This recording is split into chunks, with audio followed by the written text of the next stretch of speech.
Hey guys, Ashlane here. Today I have another expert interview to share with you guys. This time it's with the YouTuber Daddy. Now Daddy has been to Supercell a lot of times and he has some behind the scenes information that I think you guys are really going to enjoy in this interview. We also talk about YouTube, talk about how we got started in his channel, about how the game has changed and where he thinks it's heading. A lot of update speculation. So I hope you guys enjoy and stay tuned for more expert interviews coming up soon. Hey guys, so I am really excited to be joined by none other than Daddy. Daddy, what's going on? Hey Ash, it's fantastic to be here. Thank you for having me. Well, thank you so much for coming on. I'm almost giddy excited to have you on, in all honesty, because you know what? You're just such a brand. You kind of go right along with Clash of Clans to me as far as like just the brand. I mean, you were... for whatever reason, well, I guess it's because you were one of the first YouTubers out there for Clash, that you were one of the first ones I ever stumbled upon, and it's just, it's really cool how now, 3 years later for me, I can have a chat with you. Well, it's an absolute pleasure, and you know what? I'm a bit of a skinflint, so a lot of the people who started off with farming, maxing your base for free, know me quite well because I'm too tight to buy the gems. You're really well known as a farmer, and you've been around since almost beta or since beta. Yeah, well, it's funny because I downloaded the game the day that it went global. I think it was August the 3rd or the 4th, 2012. Wow. So everyone was Canadian when I came into the game. Yeah, right. Because it's like, is this a Canadian game? And then we found out it was from Finland. So, but no. Well, do you remember your first group of guys that you got together with when you first started Clash? I certainly do. It was a clan, and it's still there, called Ogo Pogos, Ogopogos. Okay. And it says if you know what an Ogo Pogo is, you can join. And I actually had to Google it before I joined. Is it a Canadian thing or? Exactly. It's a Canadian Loch Ness monster. So, okay, all right. I go back there every 6 months or so and just say hi. But that's really cool. I sometimes see my name saying hi in the chat. It's dead. It's dead. Yeah. Well, hey, it's cool that you go back though. Anyway, that's pretty funny. Because you had really no choice. I think one of the oldest clans around still today in Strong, from then, and correct me if I'm wrong, is Bonvi Canada. Is that? Oh yeah, sure. Yeah. Well, I mean, at the time when I joined, Bonvi Canada was like the number one, and the top three guys, Trev 5-star 5, KJD, and the Vassal were occupying number 1, 2, and 3 slots, all in Bonvi Canada, and they had but I mean, at the time, for 2,500 trophies, you'd be number 1. Wow. Those were the good old days, right? Well, kind of, yeah. They had these unlimited shields, so they would get up there, but don't touch them. Yeah, that's true. I would love to. I was actually going to have KGD on sometime. I was trying to contact him just as another one of the founding fathers of Clash. I think that you guys don't get the respect sometimes or I think a lot of people just don't know, that you guys have been around that long, so. Well, thank you. Big shout out also to North 44 who survived. Yeah. And I'm not sure if there's a Mega was a offshoot of Bonvi Canada. Oh, wow. A couple of the guys had a falling out. Okay. I never realized that. Yeah. They're certainly an empire now. They have tons of clans. They got, what is it, about 20 clans or something? Oh, it's crazy. And they're all pretty successful, too, so they must know what they're doing, I don't know how they manage such a large group of clans, though. I suppose it must be. Yeah, you got to figure they just allow... I mean, I have no inside knowledge, but you have to figure that they have some level of autonomy per individual clan, because that's a lot to micromanage, 30 clans, Totally. I think it's more of a brand than a clan. Yeah, agreed, yeah. I mean, I'm sure people will correct us if I'm wrong. Yeah, that's true. So also a big shout out to a guy called the True King. Okay. He was the leader of Winterfell. So Winterfell was a clan at the time, through the beta days, and he was the first guy to hit 3,000 cups. Oh, cool! Wasn't aware of that. Yeah, I mean, the guy was crazy. I mean, he had Does he still play? Yeah, I don't know. Actually, I'd love to meet him. Actually, but he had if you're out there, yeah, let Daddy know. Come, the True King, come to Daddy. Yes. Well, I guess so. It's been. I guess I could transition this right into your YouTube. I know a lot of people know the story of your YouTube channel. How I think you started off by a video of your dog, right? It wasn't even Clash related. Yeah, that was my dog. I just had to beat that dog, in terms of views. And then you transitioned into Clash, just messing around, having fun, basically, right? Yeah, yeah, absolutely. I mean, it was. I was just amazed that people were watching. I mean, this is the time when you'd search for Clash of Clans or you search for Clash and you find a lot of Clash music videos. It wasn't that Yeah, much yeah, content yeah. out Get there. some London Calling instead of Yeah, instead exactly. of the Clash of Clans. Yeah, It's London clashing now. yeah, But, yeah, yeah, absolutely, right. Now Port of the Clash has taken a big hit since yes, since the rise totally. of Clash of Clans. But it was just fun, and getting to 10,000. I mean, I did a like a live video at 10,000, and I was like, it's really crazy because who wants to listen to an old guy talking about a video game? You Well, know? I think that you give yourself way not enough credit by far, and I think that I hope you don't take offense to this, but I think I speak for a lot of people that for me you're kind of like some of your video. I mean, my channel and your channel are a bit different as far as I cover a little bit more strategic stuff, and not that you don't, and you cover more like. I go to you for just, you have like an enthusiasm about the game, and you're just like genuine, and you're just having a good time. You're almost like a comfort food. Is this the bit? Is this the bit where you say this is your life? Yes. And here we go. This is the leader of. Pretty kind. Yeah. Well, my channel's gone through a few phases, and right now it is just me having fun sometimes with Sidekick and with my kids.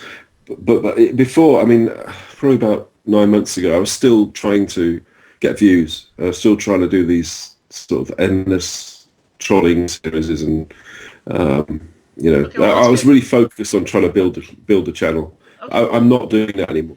Why? Oh, well, look, I've hit 250,000. That's the.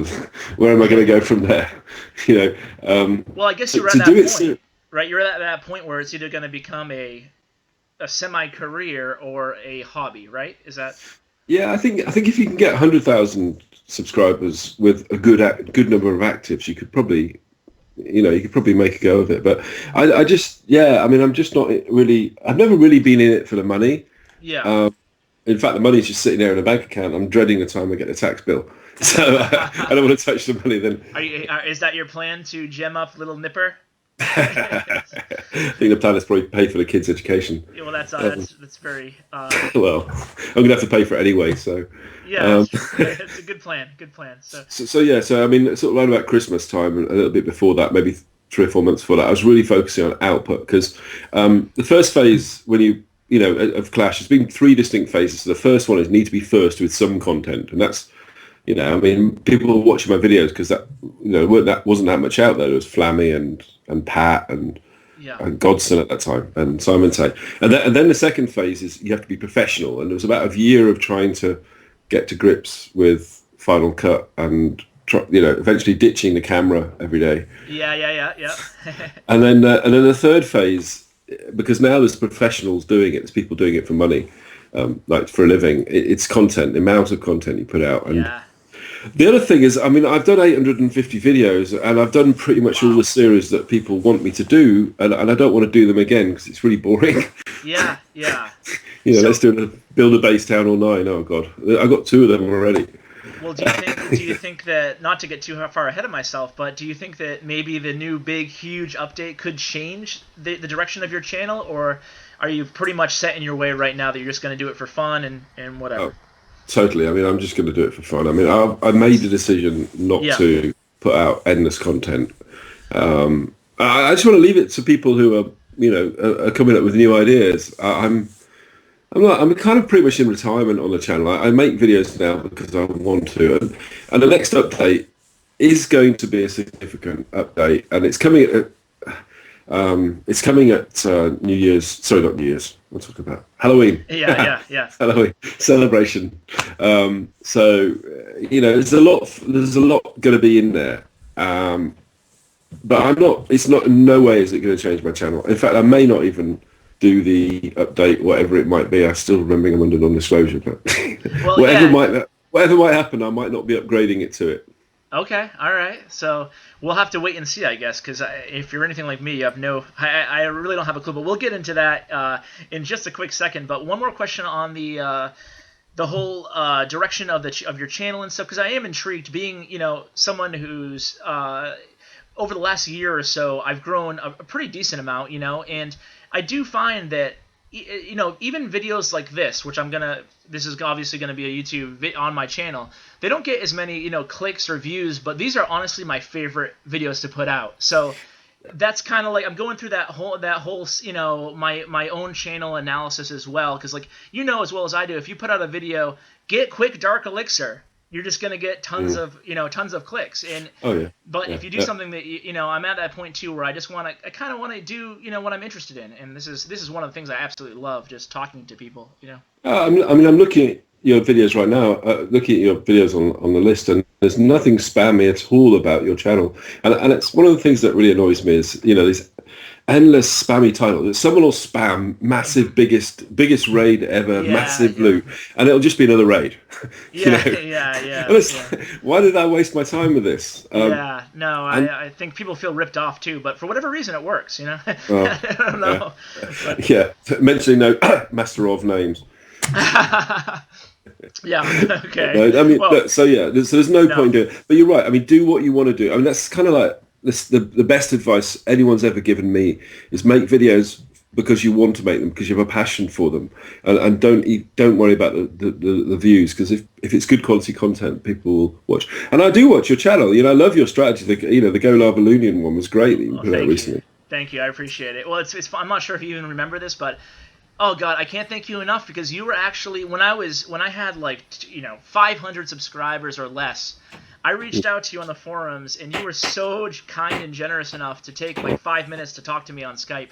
I'm not sure if you remember that, but you gave me the same tip about don't do it for the money, do it for the things you enjoy, and it will translate. And I've really taken that to heart. And thanks again for that. I appreciate it. Oh, that was you. Okay. Wow. So everybody email Daddy, and he'll have a Skype conversation. Yeah, but sure. I mean, my PM is open on the forum, so anybody can contact me. It's Well, you mentioned the forums, and that was actually going to be my next question. Is you've been a long-time moderator, and you've recently announced your retirement. Yeah. I guess 2 questions. One is, why did you retire? And maybe in the same answer, you can talk about how much work that actually is, and what it entails to be a forum moderator. Yeah. So, I've been on a Supercell, on a Clash of Clans forum since before the forum was up. It was clashofclans.ca, which was the original forum. Yeah. So I spent a long time on there, and I've been moderating the forum probably for about 2 years now. And the forum moderators in Supercell are a really nice bunch of people. The reason, I quit the forum 4 times altogether now. Wow. One time it was because Supercell wouldn't do anything about the machines. You remember those machines? Lego. I got a potato that's continually touching the screen. No, I don't actually. Well, it's quite a while ago. In fact, I remember one clan leader bought 30 Lego kits for his clan members because they could stay online all the time with it. Really? Yeah, I had no idea about that, to be honest with you. Well, that's why they introduced the forced break. So no, I quit. This is the 4th time I quit, and this is the final one. I'm starting a new job pretty soon, and I just wasn't. I just didn't have my heart in it. Yeah. But the real reason was I didn't agree with some of the moderating decisions that some of the people were making. I felt that people were being banned people were being banned outside of the rules, and I wasn't happy with that. And I told the guys, look, you're going to stick to the rules, or I'm going. And they didn't. They didn't fix it, so I'm gone. Well, that's fair enough. Is there, obviously can't get into specifics, but is there anything that you feel like people were being unfairly banned for, just generally speaking, not specifically, but... Yes, certain moderators were deciding they didn't like certain forum members, and they would ban them. Okay, yeah, well, that's pretty straightforward. I know that I've always found, and I think I messaged you about this maybe a year ago, but I've always found it difficult to talk about any of my ideas, because you really get, as a YouTuber, and I understand this completely as far as the forums go, as far as not advertising your own content. I think it's classless, and I don't like it. But at the same time, sometimes, you do a special event, for example, like I did, 50 attacks in 50 seconds, stuff like that, just like fun things that take a lot of coordination. And sometimes you just want to share those in like the Clan War section. But I felt like every time I did, I would get like 3 or 4 people saying, this is not the place for this, don't do this. And I just wanted to share, in somewhere other than YouTube Corner, because after a while it felt like that was kind of just like stick you in there and talk to yourself, It's like Siberia. Yeah. I mean, it's difficult for the moderators because there aren't very many of them, and we do get a lot of trolls and people trying to take advantage of the situation. So the rules are usually exercised at a very hard line. Mm-hmm. And that goes for things like talking about other games as well. Oh yeah. And I just, I mean, after a while it just got a bit petty, and I was just, I gotcha. I don't know. I'm just maybe not the sort of person that's any good at it. I never remembered people's names either, so it was really, I couldn't remember the history. Well, I would see, because I've been friends with you, quote unquote, on the forums for a while, so I would see when you post, and it just seemed like, not by virtue of who you are, but by virtue of the job, it seemed like you were policing a lot more than you were actually able to just enjoy and have discussions with. Yeah, totally. And it wasn't really much. It wasn't. I didn't get a kick out of it. Yeah. So, but I think I can probably help the forum in just being a good active member as everybody else can. Absolutely, yeah. Okay, well, moving on from that, didn't mean to get too deep into the forum stuff, but, no, I don't mind. But I appreciate you sharing. And you just had a rather long video for you, talking all about the big, huge, spectacular update coming up on at ClashCon.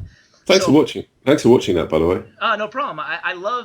I'm just a sucker. I'm a Clash geek, so I love anybody who I respect. I love listening to their opinion on or speculation on what might be coming up.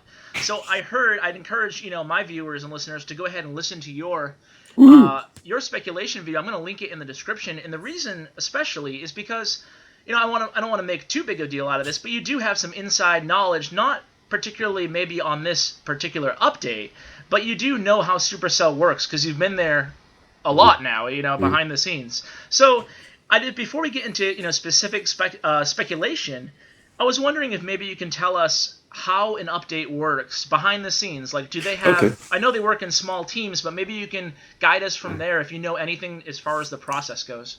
Yeah, sure. So you need to understand. I'm sure you understand, but everybody needs to understand. A cell at Supercell is a game, basically, and a game has maybe 15 people, maybe tops 20 people working in that team. Mm-hmm. And the team's made up of a developer and an artist, some developers, some artists, some server guys, some community relationship managers that you see on the forums sometimes. And those teams, they'll come up, the reason they do it that way is so that the people who make the game can be the ones who make the decisions, and they can put things in and take things out really quickly. So they'll have, all the time, they'll have new versions of the game that they can play within the team. Okay. Now, if it's an existing game, they'd have a company playable version of what they think is going to be the update before it goes live. So people who work for Supercell, not moderators, but people who work for Supercell, can play it on their own test servers, and that'll line out any bugs or any obvious things. They don't have specific playtesters. It's everybody from Ilka Pannanen, the CEO, down to somebody in a remote office, maybe in Korea or Japan. They all have access to it.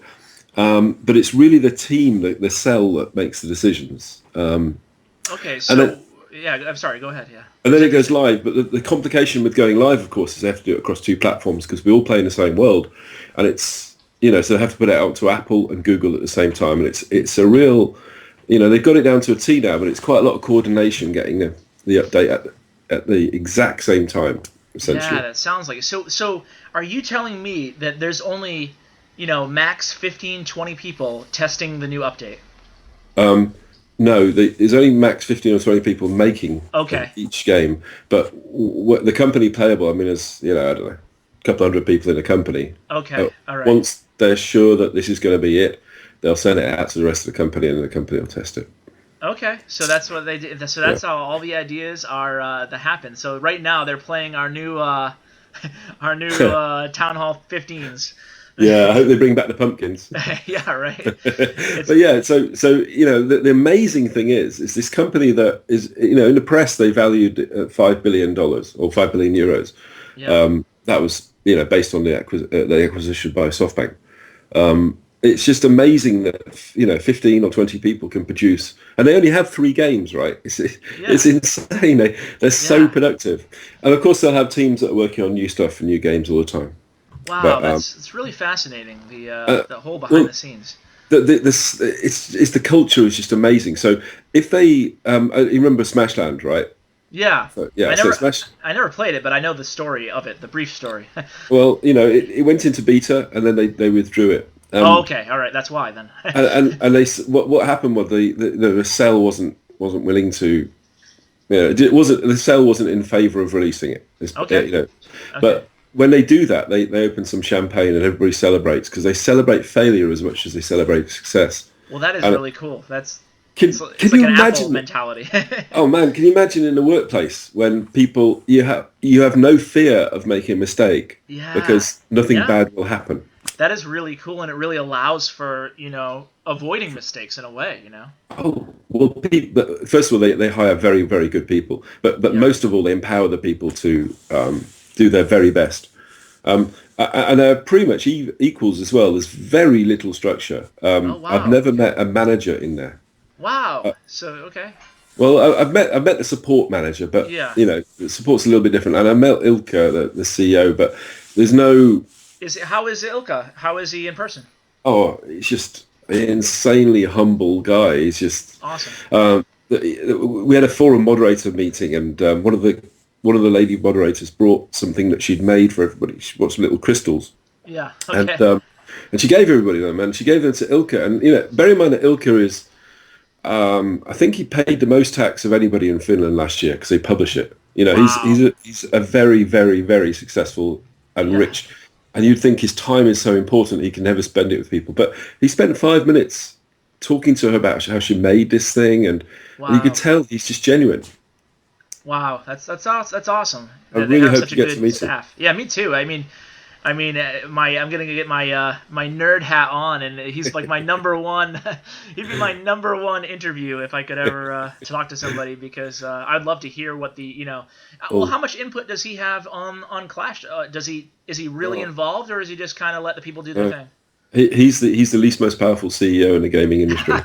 Okay. So he lets everybody do he lets the Clash team do whatever the Clash team want to do, and the same with the other teams as well. He's there to sort of mentor and support, Okay. but no, he's definitely not there to decide anything No, in that's terms of really the game. cool. Is there one? Sorry, I'm really going on about this behind the scenes, but That's I good. I'm really geeking out here. Is there one staff member or developer that you met who you're like, wow, that is a great player, like someone Uh, who impressed you ooh, play player. wise? Yeah. Um, well, Jonas is pretty clever. Jonas understands the metrics very well. You've probably seen it. I think I interviewed Jonas and Yeah, I Matt wasn't. interviewed him Yeah. I did. as I well. did see him, hear It's her the guy with the somewhere. curly hair, American guy. Yeah. Yeah. Okay, so he's one of the Uh, well, masterminds behind he the. he's one of the cleverest people that I've ever met, and that's in any walk of life. He is just. I mean, we just.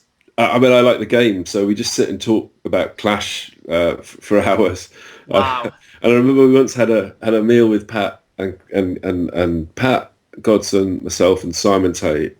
And it was about 4 or 5 hours. We were just, you know, No uh, kidding, just geeking out on the game. just geeking out in the game. But we were Yeah. talking about like massive futures, like what could be in 2 or 3 years. Wow, that is so cool. Did they give you any insight? Did Yeah, Jonas give you any insight as far as 2 or 3 years?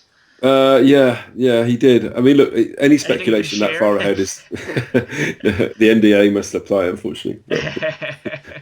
Yeah. But Well, wait till you get on the NDA because then you know how frustrating it is because you want to tell everybody, yeah. but Yeah, I had to sign it, but I have no knowledge yet. ah. I have no use for it so far, so we'll see. Well, But that's good. It's good. It's also good to see your channel developing and coming in under the YouTubers. yeah, I'm really honored. I don't know, I don't know what they see in me particularly, but I'm certainly so excited to be, Ash, even to be a part. Ash, don't bring yourself down. You're a brilliant YouTuber, and thanks. But so many people have benefited from your advice. well, no, I appreciate it. I've learned a lot from you, like I said, especially just, I mean, not to keep rubbing each other's back in the whole interview, but I really loved your attitude, and I really try to mimic that, just the positivity, and but I guess my question would be, just before I've been promising the speculation on the actual update, but before I get into that, I just wanted to just ask about is the voice of the community.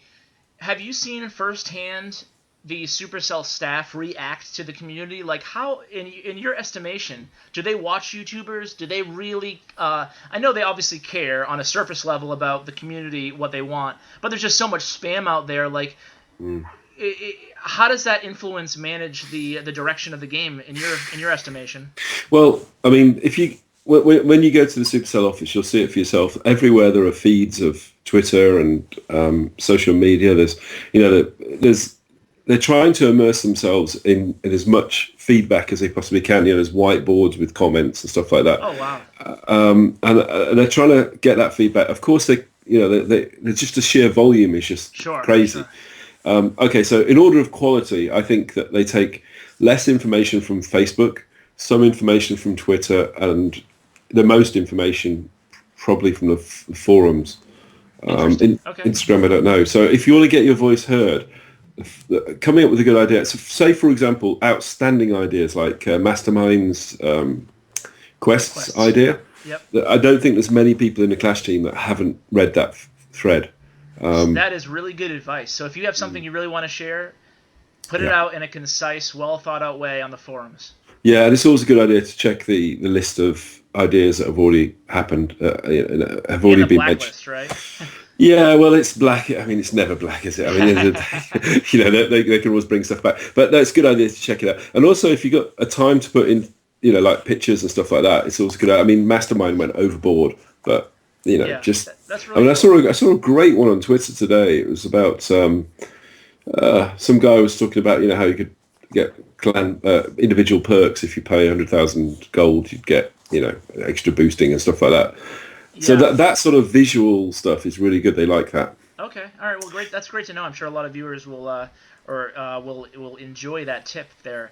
Certainly smart thing to do. So I guess moving right into the speculation, you just mentioned the whole clan perk idea, and that's something that's kind of, I mean, it's big in to some extent, but it's also small, and it's something that I've personally always wanted is more.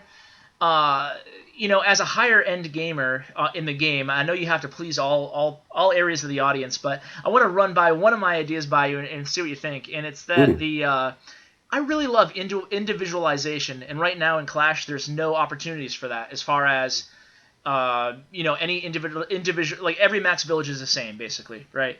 So I like specialization is probably a better word. So, and maybe everybody can still be the same at the end, but I guess, for example, I like the idea. I think people, you mentioned this in your update video, that people always need the carrot to be a little bit ahead of them, that you don't want to reach the end game. And that's what MMOs are all about too. You always you don't want to be close to, the end of the game, or to a point where you can't do anything else in the game. So my idea is to level up on an individual basis, kind of like clan perks. But if you have some sort of a point, for whether it be for tournaments or loot, or you can gain it similar to a loot point on bases. I don't know what the currency would be, but I would love to have little things that you can boost on your own profile. For example, heal spell lasts 0.5 seconds longer, and then every level you level it up, it lasts a little bit longer. And what that would provide for me is the option, do I want to start upgrading, little tiny bits of certain areas, I guess it's similar to the already upgraded game, but that's one thing that I would love to see. What are your ideas on that? Well, you mean, so like a tree, so I'm going to choose to go down this area, so I want to focus on defense or offense or and then you can loot and then in tournaments or in clan wars, that would allow you to take on special roles for the team, Ooh, I like your idea. So have specialists. Yeah, exactly. It doesn't have to be. It could be like the NFL version of Clash. Exactly. Have three different teams, right? Yeah, defense, so, offense. Yeah, it's good. I mean, the idea of personalization is a good idea. I do know. I know Riot employ 800 artists currently, and Wow. it's just an insane number of artists on one game, right? League of That Legends. is, yeah. And they pretty much, it's like one artist will do one or two skins, then people will buy the skins. I wouldn't like to see where you have to actually pay money to get something specific like a skin in Clash. I think the beauty of it is that it's based on your efforts or your time, or if you want to buy the time. Yeah. Yeah, but I like the idea of like a tree structure though. So making a decision, and then maybe at a later point you can go back inside the tree if you like, and actually and work on another. Yeah, maybe when you complete one. I don't know. I love having. Me personally, I think you're the same way as far as I know you're a big farmer, so I just like having more things to upgrade. Like not necessarily just defensive either. Beyond the lab, I guess I should say. I'd like to see something that you can't gem. So have something like some kind of a special hero that it's only down to wins or offensive wins, or maybe the higher cups you are, the higher the higher it'll go. Yeah, that's kind of like that's why I kind of correlated to or compared it to clan perks, because you can't gem clan perks.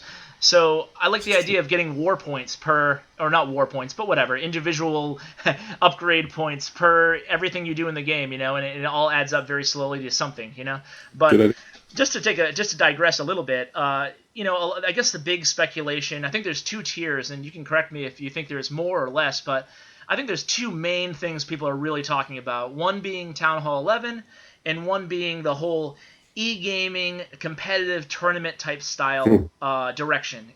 And those are the two big speculations in my estimation on the update. Do you agree?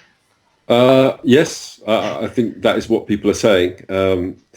I couldn't confirm or deny. Yeah. Well, my thought is that I don't think Town Hall 11, but I do think that this Nordic tournament and the Asian tournament and the Korean, I think that it all means something. And maybe I'm a little reading too much into it, but I think even at ClashCon, which you're going to be attending, correct? Yeah. I look forward to meeting you there in person. But I think that they're even announcing 5-on-5 tournaments and stuff, and you can play the developers and stuff like that. Oh, at ClashCon, that'd be pretty cool. I mean, to be honest with you, the developers I don't think are that great at playing the game because they're spending all their time building it. I mean, with the exception of Jonas, probably. I mean, it's e-gaming would be fantastic. I think they could create a totally new genre of e-gaming, one that sits between hardcore and tablet gaming. I'd love to see, single player, multiplayer tournament. Yeah. I'd love the opportunity that would bring to people to, if they reach a certain level nationally, perhaps they get to participate in something that might be physical, like a get together. And that'd be cool. Yeah. Because there's billions of dollars, worldwide in that market, Having said that, the Riot's resources, I mean, they have 200. I understood that they had over 200 community managers globally. Wow. Organizing these events is hard work. So, and I don't know if Supercell's infrastructure would be there to support something that, I mean, similar to merchandising.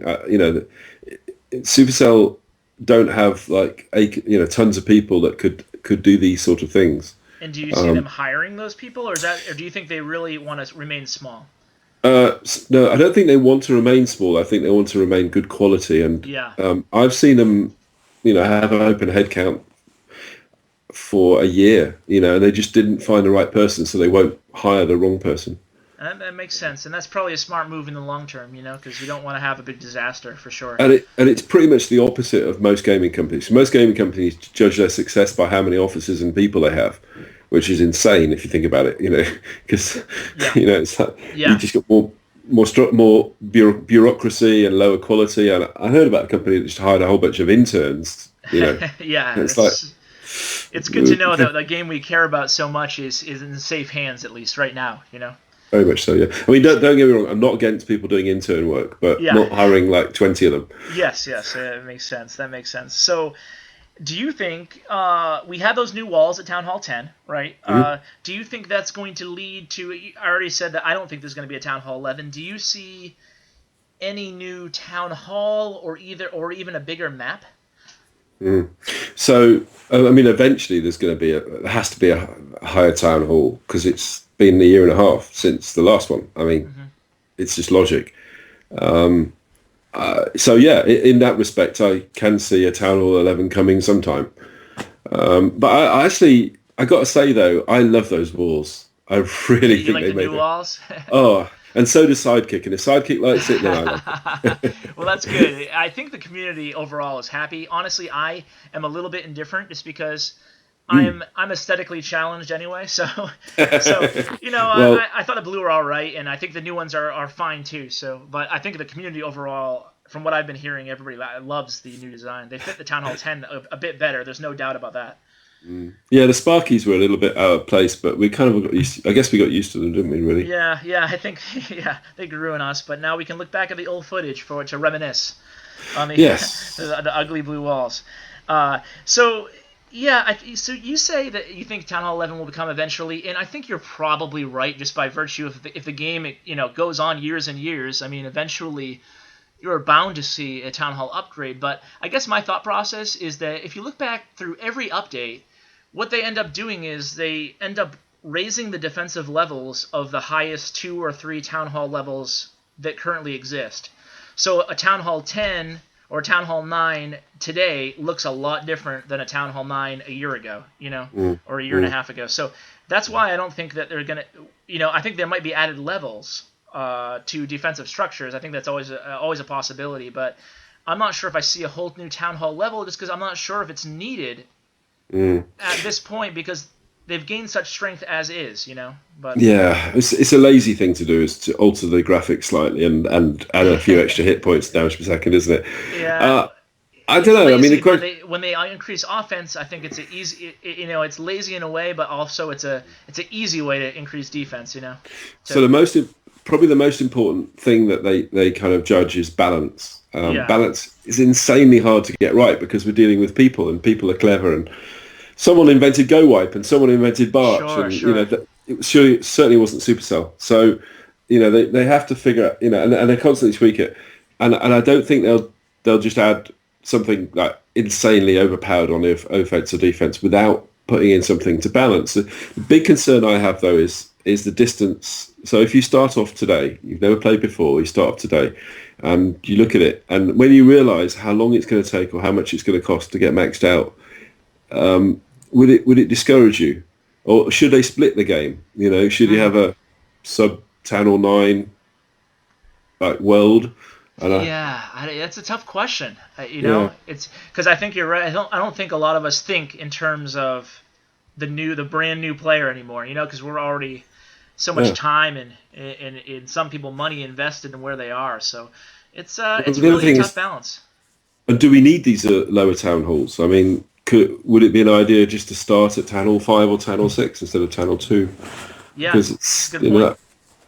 That's a good point, because if you look at MMOs and stuff, I believe that after a certain point, they would just start people on level, 20 or 30, or, at a certain point in the game, Yeah.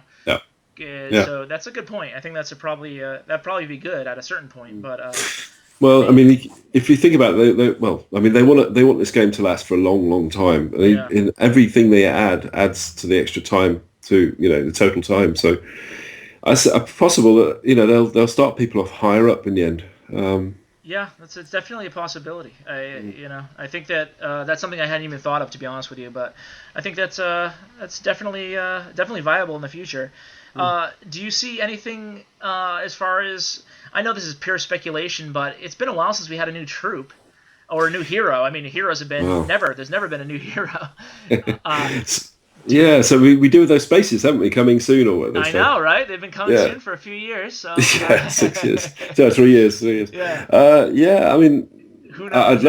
It'd be nice to see a new hero, but what could it be? Hey, do you think that they would base it on an existing troop or have something completely left field? Oh, I don't know. I think that there's a few possibilities, right? There could be a healing type hero or some sort of there's nothing in the game right now that directly affects another unit, as far as defensively or offensively. Like, there's no unit that a lot of games like, Samurai Siege or Rival Kingdom, Space Ape games, and a few others, they have like defensive units that give extra power to surrounding units.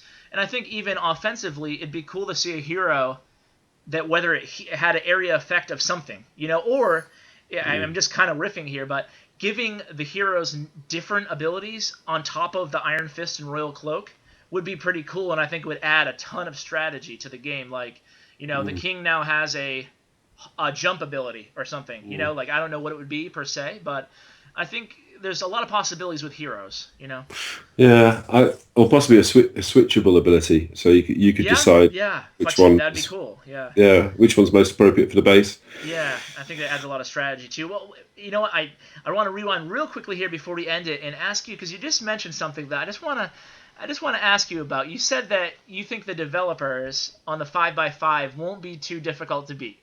So I have to ask, do you think that these developers foresee these strategies these higher level strategies that the game evolves into, like the go la loon or 3-star strategies, or even simpler strategy? Do you think they foresee these, or do you think they just kind of react a little bit? I think there's a bit of both. I think they know that if they put a tank troop in, it's going to work with a ranged troop, for example, like the golem works with a wizard. I don't think they'll see like the finessed strategies that people who've been playing hardcore for so many months and years will come up with that. For example, when they came up with the witch, the distance that it stood away from something when it was attacking was 1 square bigger than it is now, and it was totally OP. And when they came up with it, people were just swarming witches all over the place, and I don't think they saw that. So they lowered the space. They made it go closer so range defenses could attack it. Okay, that makes a lot of sense. So they kind of, it's a little bit of both. I think it's an informed judgment. That sort of thing. Yeah. So. Well, that makes a lot of sense. I guess I don't want to take. I want to be very. You've been very generous with your time. I don't want to take up too much of it, but okay. I guess I should end on. I think I should probably mention it.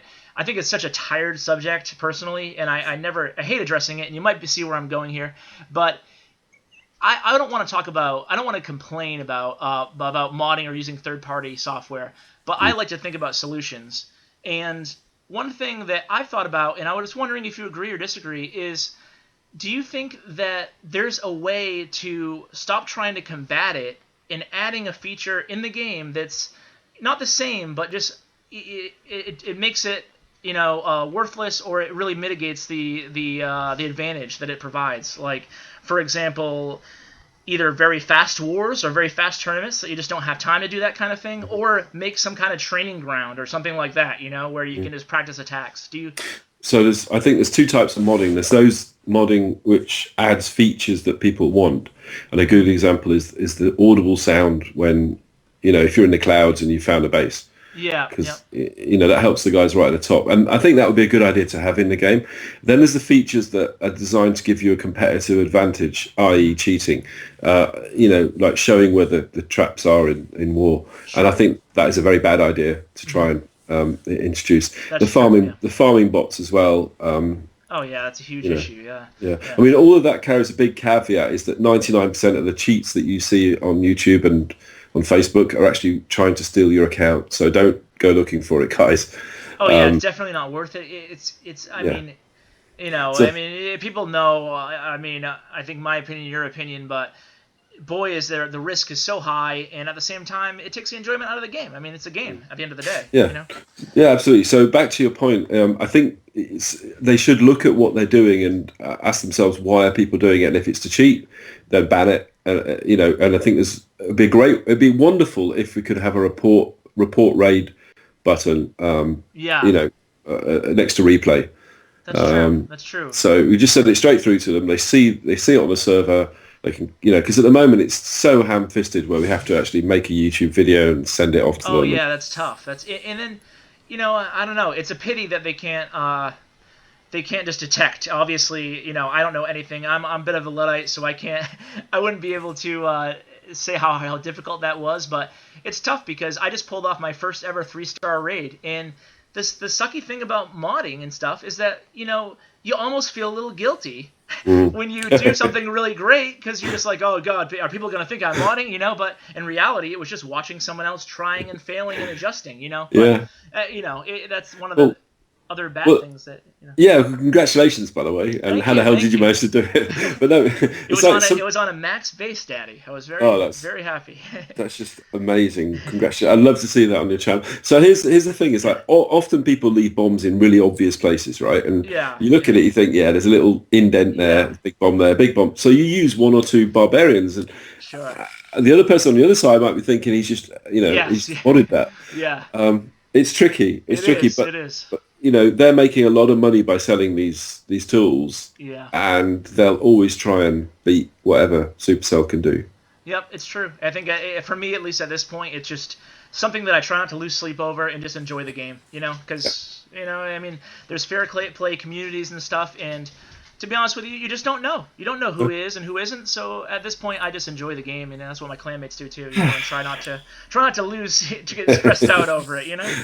As you said, gaming's meant to be fun. Exactly. So. But Daddy, I'm going to wrap it up here. Thank you so much. Is there anything that you want to touch on that we haven't already? I know it's been quite a long interview, but I feel like you're such a wealth of knowledge. Oh, I've just taken so much of your time, and I'm really grateful for it. But you know, just I think just one kind of final shot is you have an amazing talent at making detailed how-to videos. You know, to educate and inform people, and I'll just focus on what you enjoy doing and the feedback from your viewers about, you know, what they want to see. I think that's all I'd suggest, and just basically, in short, do what you're doing right now, really, because you're doing a great job. Well, thank you very much, Daddy. I really appreciate it, and I appreciate the advice just as I did a year ago, and I think you're steered me in the right direction. So thanks so much for your time, and I hope you guys all enjoyed this interview. Check out Daddy's channel. Obviously, I'm sure you already have, but go ahead and subscribe. You can just Google or search on YouTube Daddy Clash of Clans, and he will pop up. So thanks a lot, Daddy. Thank you. You're very welcome. All right. Hey guys, thanks for watching my video. I wanted to give you 3 quick ways you can help the channel out. Number 1, subscribe. If you're not already, it really helps me. Number 2 is give a thumbs up, like the video. Number 3, continue to tell your clanmates about my channel. It really helps, and I really appreciate it. And also social media. You can find me, follow me on Twitter at @clash_with_ash.